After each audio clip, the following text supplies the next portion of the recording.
what you want, when you want it, where you want it. This is The Mesh.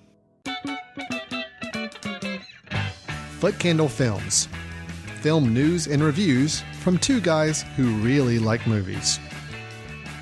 This episode is brought to you by the Footcandle Film Society. For a schedule of upcoming screenings and membership information, visit the Society's website at www.footcandle.org. Hello and welcome to Footcandle Films here on themesh.tv. Chris, how are you?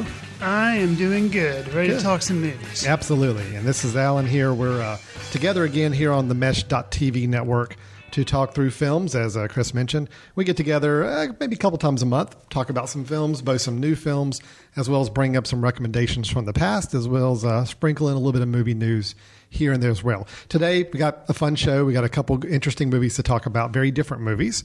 Although music is going to be a prevalent theme, I think, between both films. I did find a connection. Clever. Between them, yes. Thank you. First, we're going to talk about the latest action-adventure sci-fi film from Marvel Studios, Guardians of the Galaxy, starring Chris Pratt, Vin Diesel, Bradley Cooper, and several others. And then we'll move on to a review of the film Begin Again, which, don't even get me started on that title. I have my whole diatribe on that title. But Begin Again, starring Keira Knightley, Mark Ruffalo, and Maroon 5, Heartbeat, whatever. He's like the big Tiger Beat pinup guy, right? So Adam Levine, right, from Maroon 5? I know that the guy's name is Adam Levine. The rest of the stuff I cannot verify. He's the one that always beats me out for Sexiest Man Alive, I think, every time I'm in the running on that. Okay. So he and I have a little rivalry going there. Healthy rivalry. Yeah, healthy rivalry, okay. Yeah. We're going to talk about Guardians of the Galaxy and talk about Begin Again, as well as some notes on some film news and recommendations, all here on Footcandle Films, here on themesh.tv. Before I get started, Chris, let me quickly throw out a big thank you to one of our key sponsors here on The Mesh.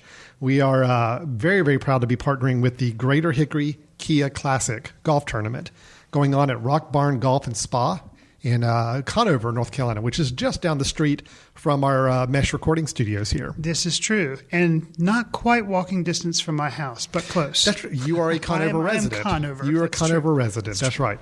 October 13th through the 19th of 2014, the actual golf classic will be going on at Rock Barn Golf and Spa. Beautiful golf course if you've never been there. And, of course, it's a beautiful area, especially in that time of year in October. It's just a great time of year to be in Western North Carolina.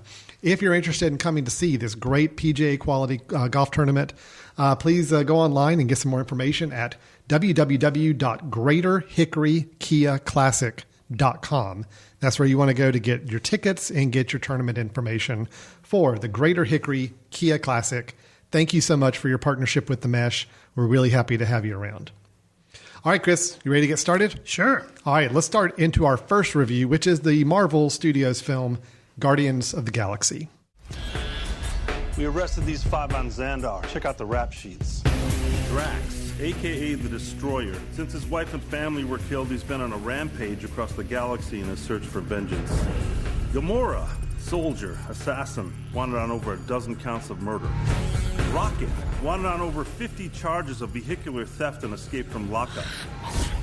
Groot has been traveling recently as Rocket's personal houseplant / muscle. Peter Jason Quill. He's also known as Star-Lord. Who calls him that? Himself, mostly. They call themselves the Guardians of the Galaxy. What a bunch of a-holes.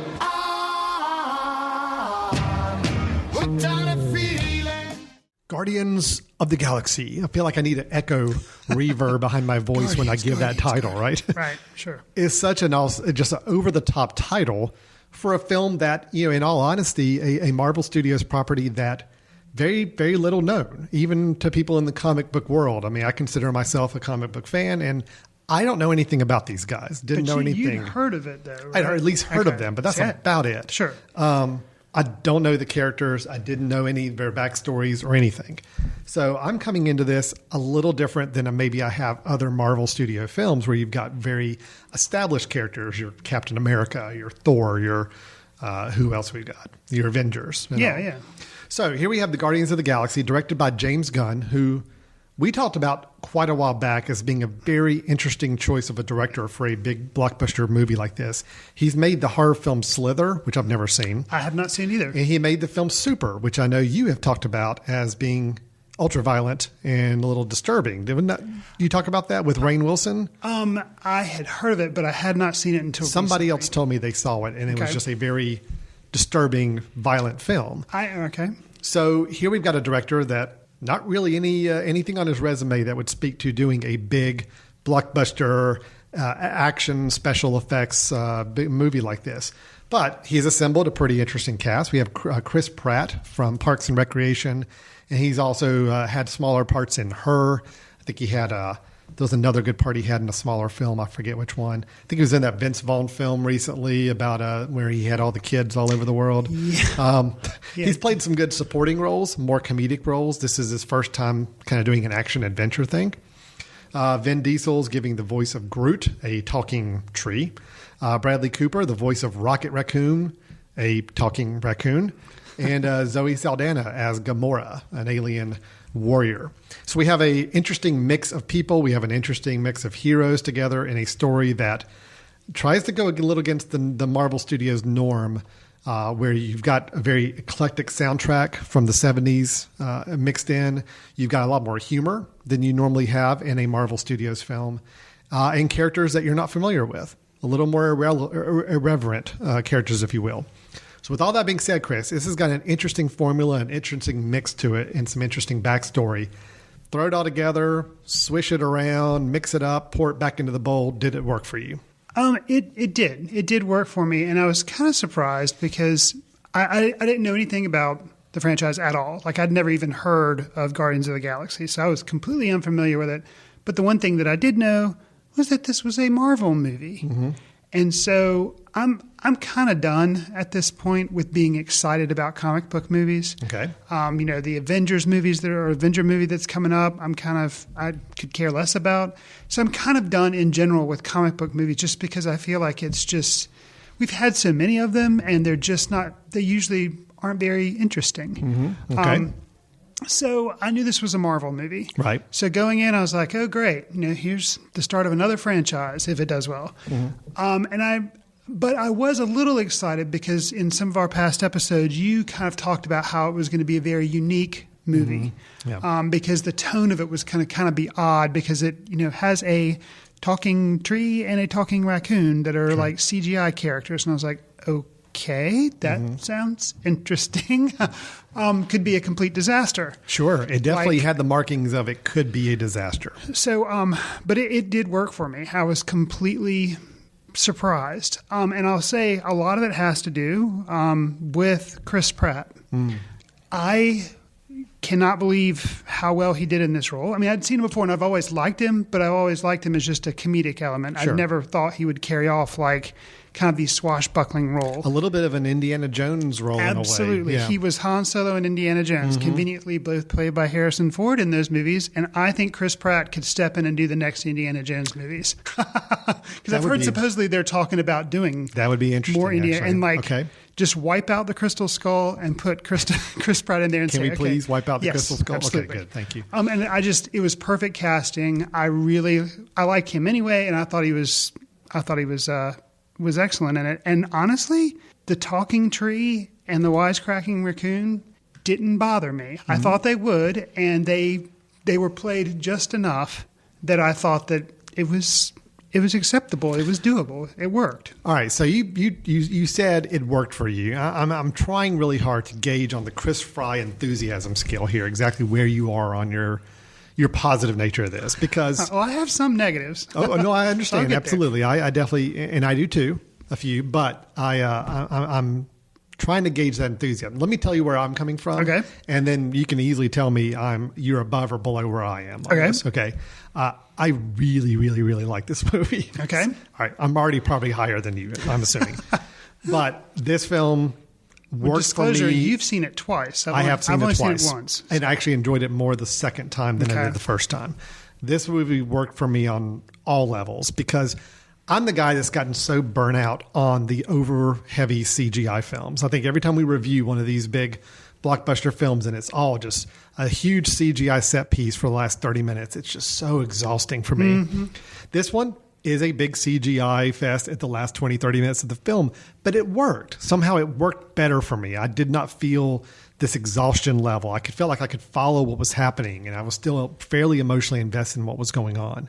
I think the film works for me because it put together the right cast of characters. Characters that you actually wanted to see what was going to happen to them. You actually had some involved interest in where they're coming from. Unlike many, many other movies we've seen where the characters are just there to fill the human space while the spectacle is what they're trying to sell. Sure. This film has its spectacles, but they know that the important part is the dynamics of this team. Right. And actually, I think to me, my absolute favorite scene of the whole film is one that had no special effects other than Rocket Raccoon and Groot as CGI characters. It's them sitting around talking over their plan or lack of plan. That was a good scene. Because that's what I wanted out of a group of characters like this. It's human. It's natural. They're like critiquing each other. One of them's not even paying attention to the other one. And like Coley misses part of it because they're not paying attention. Right. And they're freely admitting, yeah, I wasn't paying attention. I'm sorry. Could you it's just say that again? Yeah, it was a very natural dialogue. And that's what I loved about it. When they got to be natural and respond to each other the way they should, it worked magically. Now, I've got a few issues as well, just a few. But overall, I'm saying this is a fun movie. I really enjoyed it. I've been listening to the soundtrack off and on for the last week or so. I really like the choice of music in it. They mix in a lot of 70s pop rock, songs you've heard before. But I think the way they mix them in and the way they accentuate the different scenes, to me, worked really, really well. So, Chris, I'm all positive. I'm all hyped up and hopped on the Guardians of the Galaxy train. Okay. Bring me down. Tell me what were some of the negatives you had to share. Well, this was my biggest negative, and I wonder if I were to see it a second time, if it would fall away. Yeah. And I have an idea that it probably would, but let me see what you think about this detracting moment of the film or part of the film. There are a lot of characters. And there are a lot of locations. And in the first 20 or 30 minutes or so much is going on that, and I like the movie, so I want to follow what's going on. And I feel like it's going to be important to follow what's going on and who's saying what and what side are these particular people on. And I kind of had a hard time to the part where I was like, wait, I wanted to reach up and go into the projection booth and hit like pause or something. Be like, okay, can we just get an understanding of who's where and who's doing what? And that really, and so for a movie that's, a blockbuster and supposed to be fun and, you don't want to have to think as much, sure, I guess. Right. And so that was kind of detracting to me because I'm like, okay, I understand who's on the Guardian team, but then some other people, and they have like kind of confusing names. Yes. And some long names. And because a lot of people in this movie are CGI'd or they have a lot of makeup on, it's kind of hard to differentiate. Like you can't even say like, oh, that actor is this person in real life, so they're on the bad team. It was hard to connect. It was hard to differentiate and connect with them. Yeah, and it was just so there was a lot going on, and that was a little distracting. It did kind of get in the groove and firmly said bad guys versus good guys, and here's what the story of this movie is going to be. Yeah. Eventually, but it kind of was a little choppy, a little bit. My one major negative is somewhat related to that. Okay. It's not as much the density of the film, which it was very dense in the beginning, and it started to concern me, but I think it did a good job of filtering itself through and kind of pointing you in the right direction.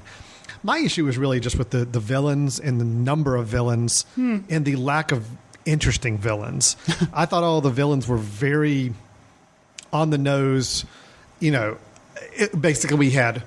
You have Thanos, who's like the big bad guy, but yet he's only in a couple scenes. And he's just like sneering and... Yeah. Then you've got Ronan, who is the main bad guy, but yet he seems just like Thanos. I mean, there's not... It's like I thought they were the same person at first. That's part of my confusion. It's very hard to differentiate them. Except Ronan apparently likes mascara around his eyeballs. Right. Yeah. And then you've got Ronan's daughter, adopted daughter. No, it's Thanos' adopted daughter. I don't even remember her name, but she's played by a girl Karen Gillian. Yep, Karen Gillian from Doctor Who. I did not even realize she was in the movie until afterwards. She plays Nebula. Which, again, she was just a very by the numbers, I am a bad girl, I am a warrior fighter type of thing. You've got Jamon Hinzu, as Korath, who is another bad guy, but we don't really understand his depth in the whole chain. It was a lot of bad people, a lot of bad guys that we're not supposed to like, but they all were very tough to understand their relationships to one another and what made them different from one another. I am completely on board. Yeah. So did that go away with a second viewing a little bit? Well, yeah, it did, because I knew everything going into it. That was the one element of the film I wish could have been stronger. If they could have had a stronger villain base with more interesting characteristics and personality to them that were more differentiated, we understood the roles of everybody, I think this would be a perfect movie. That was my big hang-up. I guess, like, this, in relationship to another very popular science fiction movie, what if Thanos had been the Darth Vader character and everybody else would have been running around in a stormtrooper uniform? That way it's just like, okay, they're bad. And you don't know anything about them. They're very homogenized and you can't tell what different, but you just know, oh, yeah, they're bad. And that way it would have made it simpler to kind of grab onto. Yeah, and I've even left out one, Michael Rooker as Yondu, who was Star-Lord's kind of not adoptive father. He's taken Star-Lord under his wing all these years. He's the guy who commands an arrow by whistling. Yes, that's right. Okay. And he's a cool character, but yet when you throw him in the mix with all these other bad guys, it's like, okay, there's just so many different people that we're not supposed to like. And I'm still trying to understand how they're all related or what their motives are in relation to one another. Right. That was the tough part of the film. And you're not expecting, that's the thing with me, was I'm not expecting something to be that complicated for a summer fun movie, blockbuster type movie. So that really is my only one big hang up. Again, if that had been resolved, if we had just a awesome, iconic villain that really made us step, if we had I'm not even going to say a Heath Ledger type Joker, but someone who just commanding presence on screen as a villain, and it was clear and defined, I think this would be a perfect movie, a perfect summer movie. I think that was the element that really got too convoluted and hard to really. You want a bad villain, a really good bad villain, for your heroes to succeed against. And I'd never felt like I really had that much fear of the villains that were here to want my heroes to succeed as much, But other than that, I love this film. I love the energy of it. I mentioned the music. To me, I'm a music guy. I love music in film. I love the way people choose to use music in film. I love the choice of music and the way they integrated it with Chris Pratt's character, Peter Quill, who's known as Star-Lord in some circles. His whole thing is he's playing a Walkman cassette tape from Earth back in the 1980s when he was basically abducted and taken up into space. Right. And I love that carry-through of this is something that kind of keeps him going. This is something he connects with his homeland. And it's all the music that happened to be popular with his parents in the mid-'80s. So it's like when he got taken, this is like a time capsule snapshot of what his life was like when he was that kid. And he's carrying it with him and listening to it all day long. That to me was a really, really great motif to carry through the whole film. Yeah, I would agree. And I think it was good that, in these days, you sell action figures, or one of the things that you can try to integrate into a movie so you can make money off of it is a soundtrack. And this movie, it used a good soundtrack, but it played an important role. Yeah. Like you're saying, it was kind of what he had to hold on to from his childhood. Who he was as a person was this tape, and it meant a lot to him. And it's used, but it doesn't disappear. It's a thread throughout the film. It's not a gimmick. No, it's not a gimmick by itself. It truly does have some impact on the film. Right. And I got to admit, I know these superhero big blockbuster movies try to throw the little emotional moments in there every once in a while. Most of the time, they never work. They never really ring true. I got to admit, the opening scene with him as a little kid and his mother, towards the end when he's kind of having a little bit of a reconnection moment with his mother, I thought worked really good. I thought these were very good, emotionally done scenes and very surprising. I would agree. I think without getting into spoiler territory, there was the outcome of one of the Guardians, one of the team, that I thought they played a little bit too much on the emotional heartstrings, and then once it was resolved, it kind of went for a little overboard on the cuteness side. Yeah, and that kind of annoyed me. Not annoying, but I was just kind of like, okay, it was just I don't know. That was another little very minor quibble. Along with there were so many big name actors in here that were doing cameo appearances, like John C. Reilly, Benicio del Toro, Glenn Close, and those are just a few.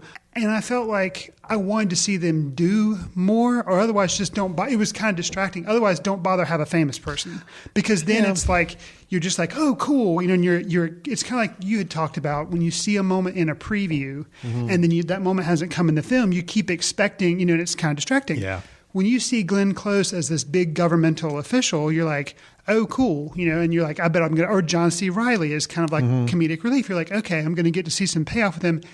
And it never really happens. Not that it's not a overly negative thing. It's just kind of like, oh, a little disappointing. Okay, a little disappointing. And a lot of that, for better or for worse, I think is a lot of franchise building. Well, I think it's all about, we know we're going to have a second or third film, and these are characters that could play a more or less role in the next one. So let's go ahead and establish them now. Which I understand that, but I do agree. I mean, if this had been a standalone film, and we do have to evaluate a film on its own standalone merits, absolutely. It was a little disappointing to see. For me, John C. Reilly, I was really looking forward to seeing this film, and he had maybe 3 scenes. And he's featured in the preview, so you're like, okay. He had maybe 3 scenes. Right. And they were fine. He did a good job with them. It was just, you kind of expect an actor like that's got such a good fan following to have a little more meat in the film. Maybe he will in the next one. Maybe that was the whole plan, is we got to show him now. But we got him locked in for number 2, and he plays a more pivotal role. Who knows? And on that note, it's true. It's not a negative of the film that they weren't in there as much. I guess just I was kind of surprised maybe because but like you say, it probably is franchise building. Yeah. And I'm glad that they have such a cool property here that, unlike almost every other comic book movie I don't know anything about. Yeah. And that's kind of cool. And that makes me excited for the fact that, this movie is very successful. Have already said they're going to do a sequel in 2017, maybe, to give them time to do it.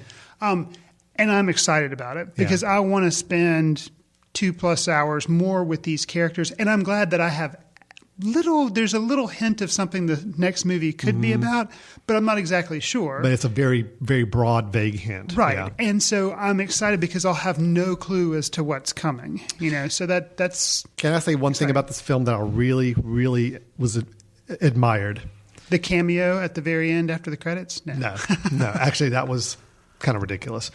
Which was kind of cool because it had no bearing on it had nothing to do with any of the rest of the film. If you do go see the film, stick around through the end of the credits. You'll either be scratching your head saying, what was that? Or if you're a child from the 80s and you remember a certain disastrous box office bomb movie that came out at that time, it'll be an interesting little throwback. I wish it had been a costume instead of CGI. I know. That was my only kind of thing. Because at first I was like, is that who that's supposed to be? The design was very different than what we've been used to. So. Maybe more like the actual comic book that it came from. Actually, no. Actually, I thought the old 80s movies was more like the comic book. Yeah. Okay. So, no, the thing I really admired about this being a superhero team action adventure sci-fi movie is we didn't have an origin story for any one of those characters. No, I mean, other than Peter Quill, Peter's a little bit, but we know nothing about Peter Quill from the minute he was abducted as a kid to the minute we see him in the film. Right, because the guy who was like his Yondu. Yeah. They hint at a little bit. They hint, but you don't know. You don't know all that stuff. Let's show you every character and how they got to this point. We have no idea how Rocket Raccoon, other than we get the hint that there was testing and experimenting. It's kind of messed up. We didn't see it. We didn't see an origin story. And you don't know how he and Groot bonded. Yeah. You don't have no idea. And I like that because it actually kind of left a lot to your imagination. I kind of want to know, and maybe down the road at some future point, how they got to be friends and how they connected. But I love the fact that this film said, you know what, we're going to spend the first 5 minutes on a really quick little setup for you. But after that, we're jumping right into it. Here are your characters. Here's what they're doing. You may have a lot of questions about their backstory. Don't worry about it right now. Just go with the flow. And, some of these films, that first film in a franchise, they spend so much time trying to set up the origin story that that's normally the part of the film everybody hates and they're ready to get onto the action. True. We jumped right to it. And I thought it was great. So I do think that they pulled off something really cool there. The only other little minor quibble for me. Okay. I'm all for a film that likes to throw references to other films as much as they can and have fun with it. This film came really close to overdoing it for me. Really? See, I'm sitting here and... I can rattle off all the references. Well, there's the Footloose reference. Well, not even that. Not even the in movie where they're like specifically making a reference to another movie. I'm talking about Look at the cockpit of their spaceship when they all get together and stand beside each other. And how they're it's Star sitting. Wars. Yeah. It's totally Star Wars. You've got Groot as Chewbacca. You've got, everybody's kind of playing a role where they're visually, I think, trying to put in your mind. Really? Hey, you remember how the 77 Star Wars was and how cool it was to see these people in the cockpit? You're saying that the cockpit configuration in Star Even Wars that? Millennium Falcon and the cockpit was kind of identical. Absolutely. There's that. The first time we see Peter Quill as an adult, he is exploring a ruined temple and trying to steal an orb, which very, very similar to Raiders of the Lost Ark. Yeah. That's true. There's just a lot of other moments where it's like, wow, they're really going for the Raiders of the Lost Ark, Star Wars. Let's pull all those elements in and let's try to resemble as much as we can a lot of that. Now, like I said, they came close to. I guess I realized it, but it didn't I didn't even buy. It didn't even register or bother me. It came close to going over the top for me, but never went over the top. I enjoyed it. It's it's one of those things. If they had thrown in one or two more visual cue references to other big popular cult movies, I probably would have gotten irritated by it. Do you have a lot more that you could mention? Because if you do, let's save them for spoiler territory. And mention it, and I want to know whether or not I caught them. So if you have a lot more, if they're not a lot more, but there's not really a lot more. I mean, that's the two main ones. I know there's other ones kind of mixed in as well, but those are just two of the ones that are the easiest examples of what I'm talking about. Okay. There's a lot of throwbacks, a lot of visual cues to other films. Gotcha. And that normally doesn't bother me, and it didn't really bother me in this film. It's just it started to get close to the point of saturation on that. Okay. So that's Guardians of the Galaxy. We're both saying, yes, go see it. We liked it. I really, really loved it. I'm giving it 4.5. I'm going around the record right now. If it hadn't been for the villains being so weak, it'd be a 5-star movie. But I'm at 4.5 because I love this film enough. Had such a good time, even on the second viewing, more than the first. Where are you rating wise? I was convinced I was actually going to end up liking it more than you, but right now I'm kind of at a 4-star. If I see it again, It's still really good. Oh no, it is. It is because we're talking letterbox scores, and they go 1 to 5. A second viewing would push me up. You know, I do recommend if you enjoyed the film a lot and you have a chance to see it again, it does help with that first 30 minutes because you don't have to try. Your brain's not trying to figure out what's going on. That's what's holding me back. You can just kick back and enjoy it that second time, and it really was fun. Okay, so, really good. Awesome. Let's move on to our second review then, which is a completely different film, although music still plays a very key part in the film. The film is Begin Again. So, this is a new song for anyone who's ever been alone in the city. So you find yourself at the subway. You realize it's the end of the line. I was having a nervous breakdown, and then I heard your song. There goes. I want to make records with you. Come on, let's get out of here. Let's record an album. We don't even need to rent a studio. You mean record outside? Every song we do in a different location. Under the bridge? Chinatown. Rowing boats in Central Park. Whatever happens, we record it. John Carney made a movie called Once. Yes. Which was in 2006, and it got nominated for Best Original Song. Yes, maybe? it did, for Falling Slowly. I think it may have won. I'm thinking it might have. Okay. You could be right. So music played a big pivotal role in that film. Mm-hmm. And it was a drama and a romance, not so much comedy. No. With Begin Again, this year's film from John Carney, stars Keira Knightley and Mark Ruffalo. Also, music plays a very central role to the movie, but instead of being, kind of a drama, it's more of a comedy with dramatic elements thrown in there. It never got too dramatic. Right. Yeah. And basically, the main storyline here is that Mark Ruffalo plays a music business executive that kind of has a fall from grace, and he has a chance encounter with Keira Knightley's character, who's kind of a struggling musician. And they kind of bond together and, try to make beautiful music together. Yes. So, Alan, I know that you're a big fan of the film Once. I think you told me that you, after initial viewing, you immediately hopped on iTunes and bought Actually, the soundtrack. my wife, watching it with me within 30 minutes, had already bought the soundtrack online. Okay. So, yeah. Mm-hmm. So with Begin Again, have you bought the soundtrack from iTunes? Do you have any need to buy the soundtrack from iTunes? How does this compare? Because these movies, it's a central relationship between two people. They're very similar. Yes. So, normally we're still going to evaluate this movie on its own merits, but just to kind of get into the discussion, because you can't help but separate it from Once. How do you feel it compares to Once? Well, I'll equate it to my music listening experience with the soundtrack, because I am listening to the soundtrack right now. Okay. Here's the difference. I paid the $10 or $11 to iTunes to get the soundtrack for Once. Okay. Begin Again, lo and behold, is on my Google streaming account to listen for free. Okay. Although I pay my $7 a month subscription to get all the music I listen to. Gotcha. Would I have gone out and spent $10 or $12 for the soundtrack? Probably not. Will I listen to it as part of my $7 a month subscription I'm already paying? Yeah, sure. That kind of sums up how I feel about the film. Yeah, sure. It's a good film. Is it Once? No. Is it a film I think that is like, gonna change anybody? Is it gonna make any major impact anywhere? No. But it's a fun little film. I do think the music is pretty good. Not as good as the music in Once, but it's a pretty good soundtrack. I think acting, everybody's fine. I mean, nobody's blew me out of the water with their performance, but Keira Knightley was fine in her role as Greta. Mark Ruffalo was fine as his role in Dan. Adam Levine was okay for a musician trying to pull off an acting gig. How is Adam Levine's beard? His beard is fabulous. Okay. And I like the fact that it actually was kind of a joke part of the film that he grew this gigantic looking Amish-looking beard. Zach Galifianakis type. Right. Beard. And everybody kind of cracked on him for it, which was funny. There's enough commentary about the music industry to keep this interesting. I wish they would have gone a little deeper with that. There was enough about the creation of music that was interesting. Again, I wish they would have gone deeper with that. There's enough about relationships between father-daughter and friendships and all. Again, but nothing ever got too deep. And I think it was a good surface film. It's a good one to have in the background when you're watching, when you got it on sometimes, and just to kind of enjoy some of the dialogue was pretty good. Some of the music's pretty good. Nothing about it just blew me away, though. Nothing about it was, I can sit back and say, wow, that was awesome. Right. So it's fine. It's Adam's review, fine. It's perfectly fine. Serviceable, enjoyable film, but nothing I'm going to go out and brag about to anybody. What about you?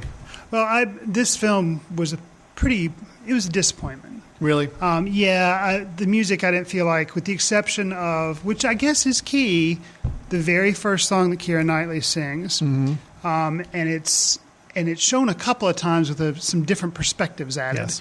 And that helped kind of make the song stick with me. And it's the only one I really remember at all, which kind of says, like you're saying, the movie's kind of forgettable. Yeah. So for a movie about music, that's kind of a bad sign for me, that I didn't want to go out and buy the soundtrack, or that I didn't, that one song is kind of interesting, but I'm not really that interested in buying it. Sure. It bothered me how kind of surface it was. And if it had only been surface with respect to, we're going to be surface about the music industry and just kind of play that for laughs, okay, that's fine. But they used family dynamic with his daughter. They used dynamic between him and this musician that he was meeting. They used the record company. It was so scattered. Nothing was very developed, and it just got on my nerves. There was a plot or kind of a theme, or not sideline kind of issue, I guess, with Mark Ruffalo's character, Dan. He was pretty much an alcoholic. I mean, they kind of glossed over it, and then at one point he just starts drinking Pepsi, or tries. Yeah. Which was funny, but it was like, and I was wondering as the film was progressing, I was like, are they going to ever mention anything? Or because it kind of seems like some of his ups and downs could have been caused or definitely, accelerated by this. And they just, it's like they weren't interested in doing that. And I couldn't really tell what they were interested in doing other than recapturing the magic of Once with a Hollywood sheen, which was interesting. Yeah. Because the whole film is about trying to remain independent and not be corporate. And yet Once was a very independent movie and very non-corporate. I mean, they did sell soundtracks and got a lot of acclaim for it. And then this movie seems to be everything that it's not supposed to. It's like rallying against itself. Yeah, right. Which brings to mind, we screened this last night at our film society, that the original title, and you referenced it in your intro, was Can a Song Save Your Life? Can a Song Save Your Life was the original title of this film when they were starting to make it. And they changed it to Begin Again. The bland Begin Again. God, worst title ever. And I think that's, to me, it just seems like so much was sacrificed. Yeah. And it was just a disappointment. Well, even the scene you're talking about with the whole alcoholic side of things in there, that closing scene near the last 15 minutes of the film, where all of a sudden, oh, look, he's drinking a Pepsi now, and they kind of make a joke about it and all. It's almost like they had that end scene in mind, but almost like they got to the end of making the film, they're like, oh, wait a minute, we wanted to do this scene. Oh, well, we really haven't really explored how he got to that point, but we still want that scene, so let's put that scene in there. And it's like we want to button everything up and have all these great little ending points, but yet we didn't really do enough to earn them. Right. Dan, played by Mark Ruffalo, and his ex-wife, played by Catherine Keener. That's another plot point that had some interesting potential to show a separated couple that still have some feelings for each other, but they're both kind of trying to wrestle with that. Right. And spoilers on a little bit. At the end, it's basically, oh, look, everything's all hunky-dory. And I felt like we jumped really quickly from point A to point B on absolutely. that. Absolutely. So the alcoholic side of things, the reconciliation with the wife, the father-daughter relationship, all those were very easily tidied up in the end. And I felt like they had so many balls they were juggling in the air that they just wanted to tidy everything up in the end and make a nice little clean, happy ending. And you just don't feel like anything got developed as much as it should be. Two clarifications on that very point that you made. First is there's kind of a closing to the film, which I was impressed where they were ending it. Yeah. Then the credits started rolling, and then they continued not a credit sequence that was kind of to make you laugh. No, they continued the movie. It was actually the end of the story. They continued the movie. That bothered me so much because it was like, there again, they were selling out. They were trying to, like you say, nope, we got some little finishing little touches we need to make sure we want to do. And it's just like, can't you just leave enough alone? Yeah. Another instance of that really basically, I was okay with the film. And when this happened, I was kind of like, ugh. And actually, my wife, who was sitting next to me, was like, "What?" And I'm like, "I'll tell you. I'll tell you later. I don't want to, because it would be a big explanation."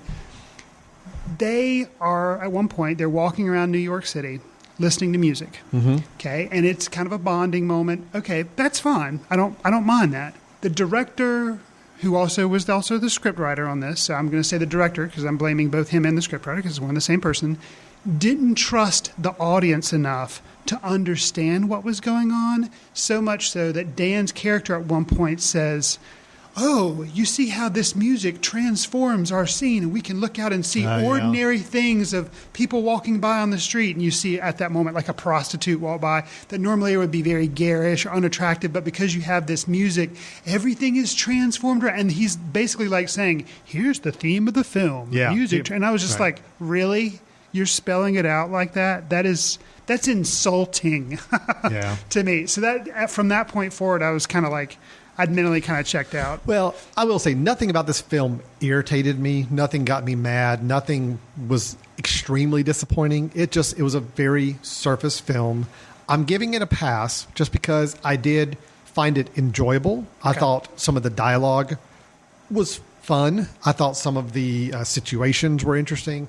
I love watching the production of music on film, and they did have some interesting scenes of putting together songs and recording in these natural environments. I enjoyed a lot of those elements. Again, nothing I'm bragging about on any aspect of it. There's no one aspect that just jumped out at me saying, wow, that was really, really good what they did. But there was enough decent stuff stitched together to where I found myself enjoying the film. I'm kind of in the 3-star range. So, middle of the ground film for me. I would watch it again if it was on cable in the background somewhere over a weekend, but I'm not going to go out of my way to try to seek it out again.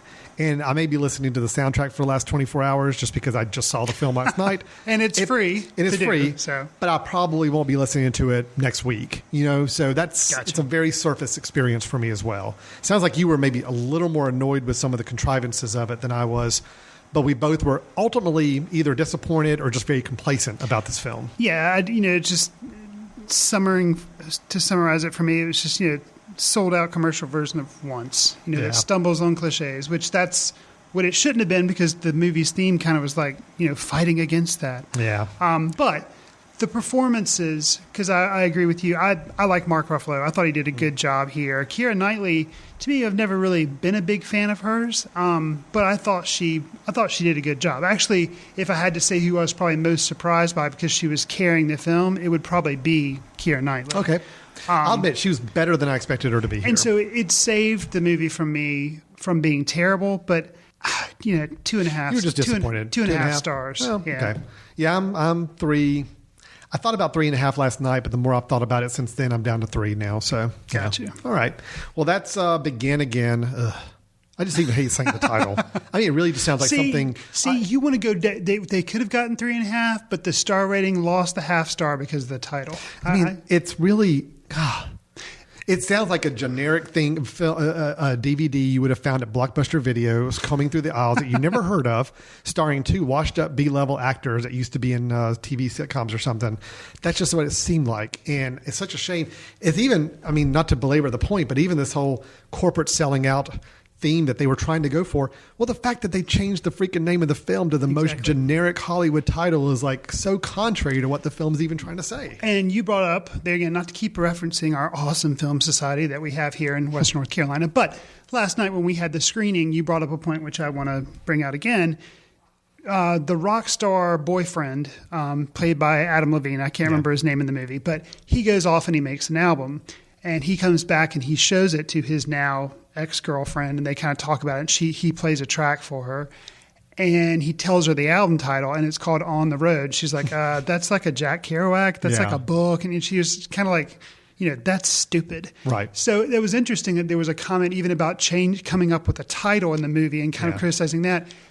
And you said, who knows? Maybe the director had kind of put that in there because he was shoehorned into changing the title of the film or something at some point. Like, who knows? That would actually make me like the film a little better if that was the case. If you knew he was kind of rebelling against the corporate Hollywood practices put on him. Right. Well, that's Begin Again. I'm going to say, you know what? If you got an hour and a half to kill and it's on somewhere and you don't have to pay much money to see it, I think it's worth seeing. But you're not going to come out of it a changed person. I'll just say that. Okay. And the music you may or may not like. It's not going to be a big hit for everybody. So. All right. So that's Begin Again. Keira Knightley, Mark Ruffalo in the latest John Carney film. A little disappointing, a little complacency from us. But I would like to see John Carney still do another film in the music genre. I think he's definitely got, from once, he definitely has the music mentality of how to make music work on film. And he came really close to making it work a few times here in this film. Just not quite don't have it be a main relationship between a man and a woman that are struggling. Yeah, let's do something different next time. Yeah. I agree. Maybe like animals. Maybe like pets that learn how to make music together or something. A talking raccoon and a talking tree. Making music. And recording it on a cassette tape and playing it as they go around the country. Perfect. Yes. Okay, with that, let's take a quick little break. When we come back, we're going to do a few news items, and we're also going to wrap up with our recommendation for the episode. Stay tuned. You're listening to Footcandle Films. We'll get back to your show in a moment. Just a reminder, you're listening to The Mesh, an online media network of shows and programs ranging from business to arts, sports to entertainment, music to community. All programs are available on the website as well as through iTunes and YouTube. Find out more at themesh.tv and give us feedback on what you like. And now, as promised, back to your show. Welcome back to Footcandle Films here on the Mesh.tv. Thanks again to the Greater Hickory Kia Classic for being our corporate sponsor of the Mesh right now and helping make sure that we've got some great programs going out there for you guys to listen to. Of course, you can go back and listen to all of our episodes of Footcandle Films or any other Mesh TV show on themesh.tv. That is TheMesh.tv on the web. And so you want to go on there, listen to all of our old episodes, post a note, let us know what you think, share it with your friends, give us a star rating on iTunes. There are so many things you could do. What a better way to spend a weekend is the way I say.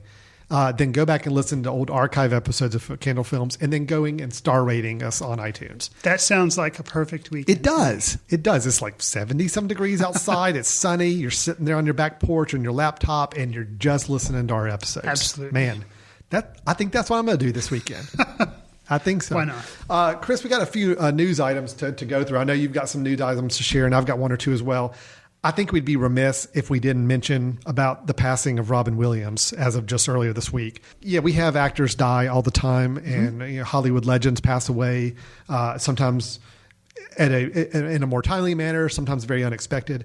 This one, I think, because Lauren Bacall also passed away. I think she was probably close to 90 at the time. Yes. So again, sad. But also, she lived a good full life. I think people are a little hurt right now about Robin Williams because he was 63 years old. Absolutely. And you and I growing up in the same generation time period, I mean, we grew up on a lot of this guy's films. Whether we were a fan of his or not, he was there all the way around us, between TV shows, movies, comedy specials, everything. I mean, from the late 70s through the mid 90s, this guy was everywhere. So I just did want to at least comment on that I think it's a sad situation. And of course, our hearts and thoughts go out to family and friends. We realize that a lot of really important people leave our world every day, educators, policemen, everything like that. So it's sad in all those respects. And I don't want to necessarily say that just because it's Robin Williams, everybody ought to have a much more heightened reality. But it is something where he did have a direct impact on a lot of our generations growing up. So I at least wanted to pass along those condolences. And also, I hope it raises awareness not only for people battling depression, but also, as it was just announced this week, it looked like he'd been suffering from signs of Parkinson's as well early on. So again, that's something where a lot of things happening there. And It's tough. So we're really sad to hear that. Okay. Well, moving on. Bring us back up here, Chris. What's something to look at here in the news? Well, something I am very excited about is Terry Gilliam has announced that he is going to make the film The Man Who Killed Don Quixote, and this is in reference to. He tried to do a Don Quixote story before, and they actually have a documentary called Lost in La Mancha, which I believe we've discussed maybe a little bit here on the show. We maybe talked about Terry Gilliam at one point. Yeah. It's a really good documentary. It is. And he is now going to make the movie. It's slightly altered a little bit, and he's supposed to begin filming in January 2015, and he may still have Johnny Depp as his lead. He hasn't really, I guess it's a scheduling type thing, whether he can get him or not, or he may use somebody like Ewan McGregor. The plot is modernized to where before it was going to be about a guy who was in like a stage production of Don Quixote and suddenly was transported back in time to like where Don Quixote would have lived and like all the, okay, instead of doing that now, it's supposed to apparently it's supposed to reference a guy who either made or is trying to make a Don Quixote movie and keeps having all this stuff happen to him so that he cannot succeed. More of an autobiography than anything. But it's all this meta stuff. I like Terry Gilliam a lot. Yeah. He's not always been 100% successful. I look at something like Tideland, which he made, which is very interesting but disturbing and odd, and didn't quite work in all the ways, but still an interesting film. I could not be more excited that this is happening. So that's just proof, like, he's always wanted to do it, and instead of just, setting it on fire and walking away and saying, nope, never going to do it, he apparently is sticking with it, and that makes me very happy. I agree. I think that sounds really cool. I'm skittish. I'm suspicious about whether it's actually going to be made because I think this is probably the third or fourth time he has attempted to make the Don Quixote keep film. Hope alive, Alan. I kind of like it being this ongoing, nonstop legend of a film that he can never make. So if he actually ends up making it one day, I'm like, oh, it'll somehow be really? less. Yeah. So anyway, but I'm with you on Terry Gilliam. I like his work as well. And I think I may even have something more to say about him when we get to our recommendations in a little bit. So let me throw out one for you here. Okay. I thought this was interesting, and unfortunately my internet just decided to stop on my iPad, so I'll have to go on memory on this one. Okay. So Quentin Tarantino. Yes. There was a big kerfuffle last year when he was talking up his film that he's going to be working on called The Hateful Eight. Have you heard about this? Yeah, and Gawker got a hold of it. And somebody got a hold of the script and basically distributed it on the internet. So all these people are now reading a script. Well, Quentin didn't like that. He got mad and said, you know what? I can see that. He said, screw it. I'm not going to make that movie. So stinks to all you guys. But, you guys are going to go out and share my script and everybody on the internet's going to read it. I don't want to make it anymore. Well, he's made an about face on that. He is making The Hateful Eight. And actually, a teaser trailer will be coming out here in the next week or two. Supposedly, Really? they've already been working on it. Wow. So I thought it was interesting to... I had no idea they were that far along. I had heard that they were going to do it after all. Now, the teaser trailer may just be all text and words on screen type of thing, but there is something that's going to be at least teasing that it's coming. That would be hilarious if the teaser trailer was nothing but music and then like pages of the script that have already been Actually leaked scroll the online. entire script through in a 30-second trailer. How funny would that And be? it'd be like happy like that. That would be funny. Wow. Is it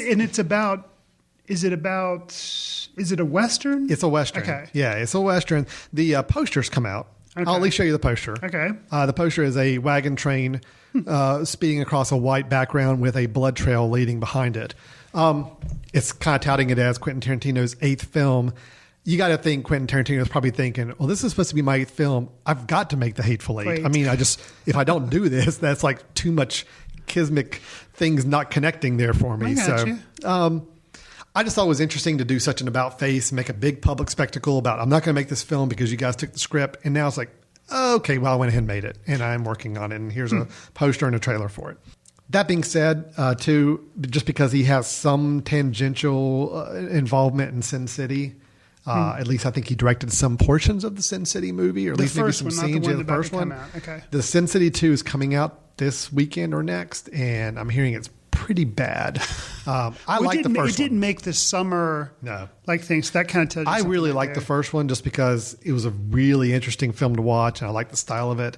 But yeah, the second one doesn't sound like it's very hot. So for whatever it's worth. You got one more movie thing you can share with us here? Yeah. And so Kevin Smith. Yes. He, after making, I can't remember I think maybe it was Clerks 2, and then he was like, nope, I'm done. And then he made Red State, which I saw and actually recommended on one of the past episodes. Well, he said, I guess at one point the only other movie he was ever going to make was a hockey movie. Yes. And I can't remember what the name of that one was. But I don't either, but he talked about it nonstop for years, being that was going to be the film he was going to do. Hit Somebody. Okay. That was the name of the film. Yeah, Hit Somebody. And it's actually going to be like a 2-part movie or something. Yeah. Mm-hmm. Okay, well, he's not doing that. Right.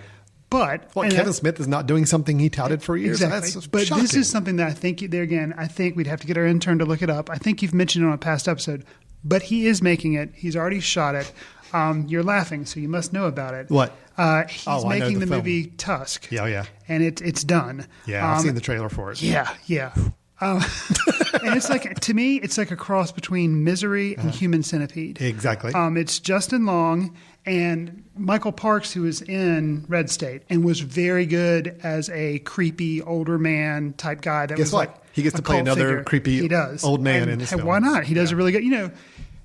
Why not have him do his role? And it's like Justin Long is a podcaster who goes around interviewing people, and he finds this really interesting human interest story. Kind of, it's like Kevin Smith is making fun of himself, who's also a podcaster, but also that show that's on NPR, This American Life. Yes.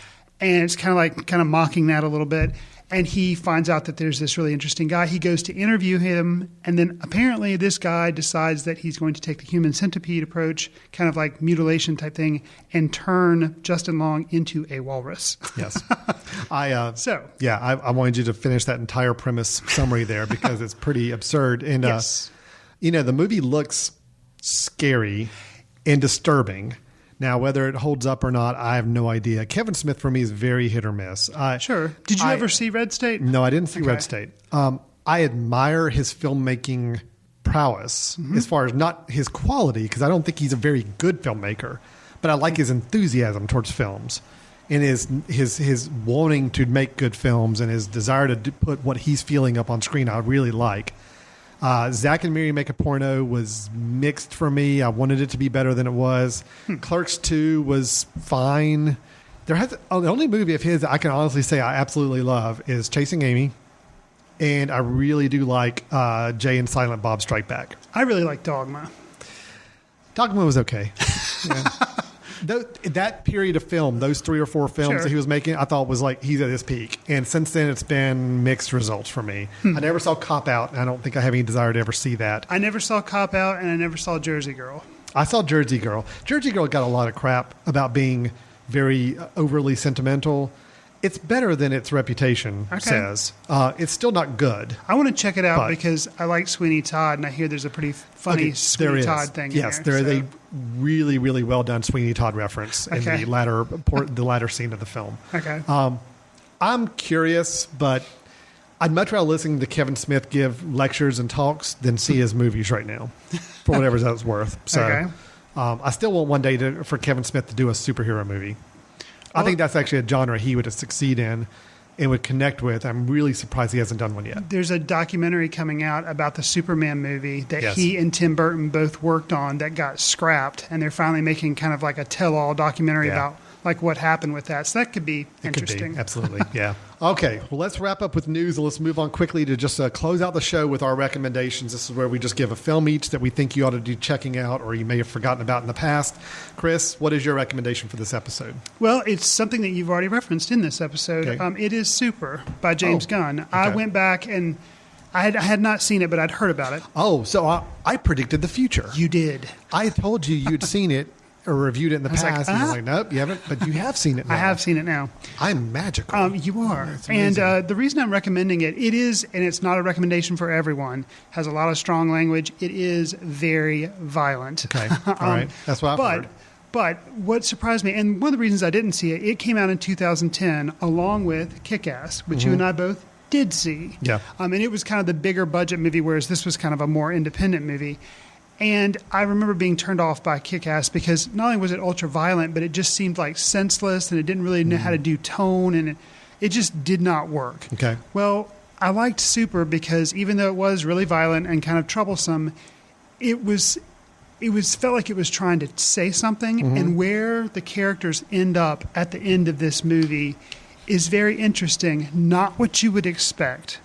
And actually, if I had seen this movie, I think I could have seen him doing what he did with Guardians of the Galaxy. Really? Interesting. Yeah, because the way the movie ends up and how he chooses to kind of end things, you're like, wow, you're kind of taking something that you would have assumed would have been more traditional and making it really cool and kind of sentimental, but not in a sappy way. Like it was, it's and without getting into spoiler territory, I can't really say anything, but it's a good movie. If you don't like violence, do not bother watching it. But it's an interesting film. And Rainn Wilson, I only knew him from The Office, really, and I haven't really seen him do a lot of other stuff.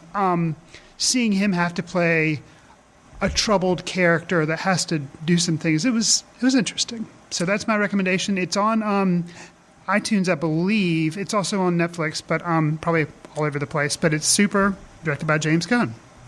Speaking of James Gunn, I don't know if anything will match up to his writing on the beloved and classic, I think Criterion's putting out a special edition, Scooby-Doo 2, Monsters Unleashed. James Gunn wrote that film, which I will say for the record, I thought Scooby-Doo 2, Monsters Unleashed was much better than the original Scooby-Doo movie that they came out with a few years earlier than that, but still not very good. So I'll admit, when I first heard James Gunn was directing Guardians of the Galaxy, I'm like, uh-oh. No. Well, I said, Ruh-roh is actually, I think, what I said.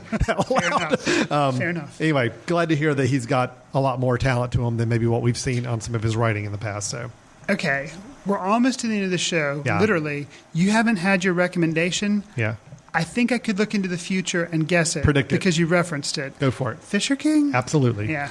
And just because all the planets are in alignment here on this. Sure. You mentioned Terry Gilliam earlier for the Don Quixote film, which I'm a big Terry Gilliam fan from the 80s and 90s. I haven't been as much the last 10, 15 years. But between 12 Monkeys and Fisher King, I really was digging what he was doing for a while there. Absolutely. Fisher King is one of my all-time favorite movies. With Robin Williams passing, it just seemed like a good time for me to go back and revisit it, which I did. Still love this film. Awesome.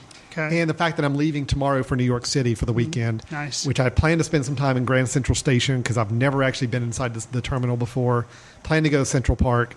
That's two really key scenes in the film for me as well. Are you going to go to the Apple Store in Grand Central? Yeah, I don't think the Apple Store was in the Fisher King, but yeah, I'll probably drop by. Are you going to walk around New York City wearing your headphones and remark on how it No, but changes in the everything? Fisher King, I think I'm going to walk around near Central Park nude. I think that's my plan. Nice. So yeah, do a little cloud bursting. Nice. Robin Williams, I think this was one of his best roles he's ever played. And I'm a big fan of Jeff Bridges. So, of course, these two working together, I thought the energy was just right. I thought the tone of this film was great. I mean, perfect balance of comedy and really, really heart-wrenching drama. People went into this movie. I remember it. I was in college and I went to go see it, and everybody thought it was going to be a big laugh fest because it's Robin Williams playing a zany homeless character, and and I think within the first 20 minutes, everybody's like, "Oh crap, this is really deep and serious." And it did a great balance of it, but man, this movie just worked on all levels for me. I loved it. Love every bit of it. I've seen it as well, but not in a long time. So I think maybe I have a weekend plan now to revisit it. It really holds up well. Okay. I'm really a big fan of this film, and for all the reasons we talked about during this episode, I think now is a very, very good time to check it out again if you haven't seen it. So with that, we need to wrap up this show.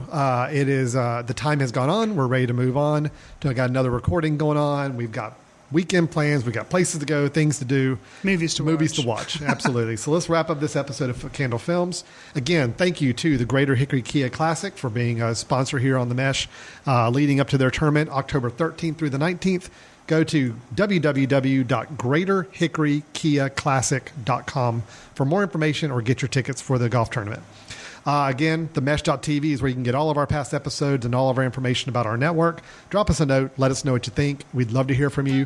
And feel free to tell us if we're completely missing something on Begin Again and it is a masterpiece of cinema that maybe we've overlooked. Again, I thought it was fine. Chris, disappointed. But we are both very positive on Guardians of the Galaxy and definitely think that's worth checking out. And then, of course, our recommendations. We got The Fisher King, and then you had Super from James Gunn. So, a lot of interconnections in our episode today. With that, let's close it out. Thanks a lot, Chris, as always, and we'll look forward to seeing everybody next time. See you in the ticket line.